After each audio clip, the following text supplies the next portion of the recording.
Unit 1 complex number. सबसे पहले definition देखें।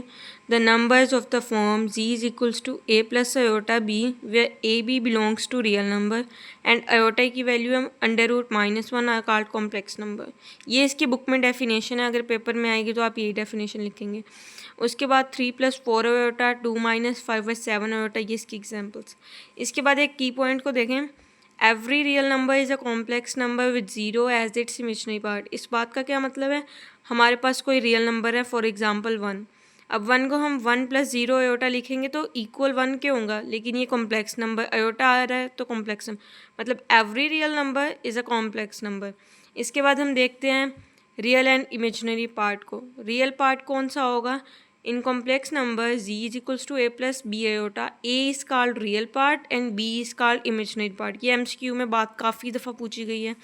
इसके बाद देखते हैं conjugate of complex number. Conjugate of complex number, let z is equals to a plus b iota be a complex number, then a minus iota b is called complex conjugate।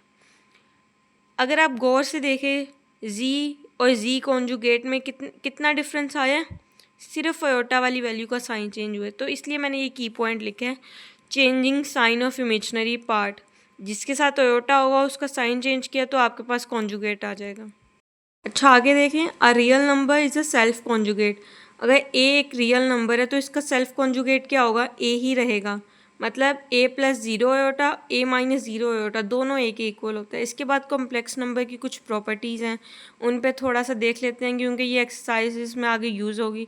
सबसे पहले addition. जब addition करना है तो आपने real को real part में add करना है a + c, इमेजनरी को इमेजनरी में b + d, अयोटा को कॉमन ले लेना है।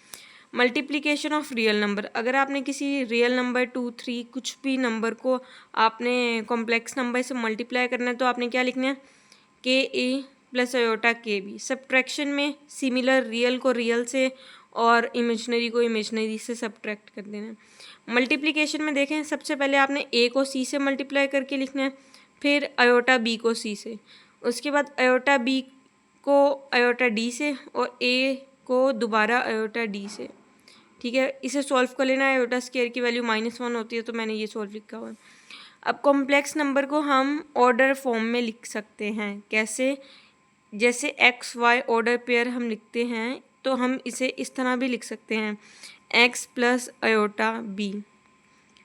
ठीक है, अब मल्टीप्लिकेटिव आइडेंटिटी होती है, MCQ में आ सकता है 1 0, मतलब हम इसे ऐसे लिख सकते हैं 1 + 0 अयोटा, ये इसकी मल्टीप्लिकेटिव आइडेंटिटी है।